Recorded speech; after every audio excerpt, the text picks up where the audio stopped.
Il était une fois, un mari et l'épouse se disputèrent. Le mari: As-tu fait la prière de Asra? L'époux: Non. Le mari: Pourquoi? L'époux: Je viens de finir le ménage et je me suis reposé un peu. Le mari: Eh bien, va donc faire le Asra et le Maghreb avant que l'heure du Isha'a arrive.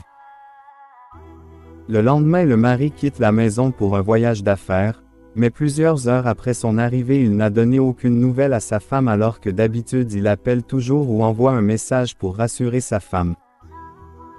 Celle-ci commence à s'inquiéter et décide de l'appeler mais il ne répond pas. Elle essaie plusieurs fois mais toujours pas de réponse. Elle commence alors à s'inquiéter et se demande s'il lui est arrivé quelque chose de mal. Quelques heures après, le téléphone sonne et son mari qui appelle finalement. L'épouse répond avec empressement: Tu es bien arrivé. Le mari: Oui, je suis arrivé. Il y a environ 4 heures. L'épouse en colère: Il y a 4 heures. Et pourquoi tu ne m'as pas appelé? Le mari: Je suis arrivé très fatigué et j'ai dormi un peu. L'époux: Tu aurais pu m'appeler malgré la fatigue. Et en plus tu n'as pas entendu le téléphone sonner quand je t'ai appelé. Le mari: Si j'ai entendu.